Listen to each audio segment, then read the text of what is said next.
નમસ્કાર મિત્રો, daily news Gujarati YouTube ચેનલમાં તમારું હાર્દિક સ્વાગત છે. મિત્રો, વાત કરીએ તો હાલ હમણાં સૌથી અગત્યના અને મહત્વના સમાચાર મળી રહ્યા છે. મિત્રો, લોકસભા ચૂંટણી પહેલા ભારતીય જનતા પાર્ટીમાં મોટી હિરોઈન જોડાઈ છે. TV show Anupamaa fame Rupali Ganguly ભાજપમાં જોડાઈ છે. જો કે તે હજુ સુધી સ્પષ્ટ નથી થયું કે તે લોકસભા ચૂંટણી 2024 લડશે કે નહીં, પરંતુ તેણે ભાજપમાં જોડાઈને ચર્ચાનું બજાર ચોક્કસપણે ગરમ કરી દીધું છે. અભિનેત્રી રૂપાલીએ વિનોદ તાવડે અને અનિલ બનોલીની હાજરીમાં ભારતીય જનતા પાર્ટીનું સભ્યપદ લીધું છે. રૂપાલીએ દિલ્હી હેડક્વાર્ટરમાં ભાજપ પાર્ટીનું સભ્યપદ લીધું છે. સભ્યપદ ગ્રહણ કરીને વેળાએ એક્ટ્રેસે કહ્યું હતું કે જ્યારે મેં વિકાસનો આ મહાયજ્ઞ જોયો ત્યારે મને લાગ્યું કે મારે પણ તેમાં ભાગ લેવો જોઈએ.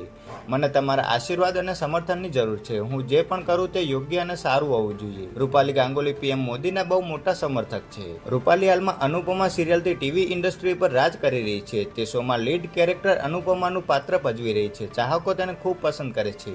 રૂપાલીની લોકપ્રિયતા જબરદસ્ત છે. તેને ઇન્સ્ટાગ્રામ પર 2.9 મિલિયન એટલે કે 20 લાખથી વધુ લોકો ફોલો કરે છે. ગઈકાલે જ એક્ટ્રેસે મુંબઈમાં તેનો 47મો જન્મદિવસ ઉજવ્યો હતો.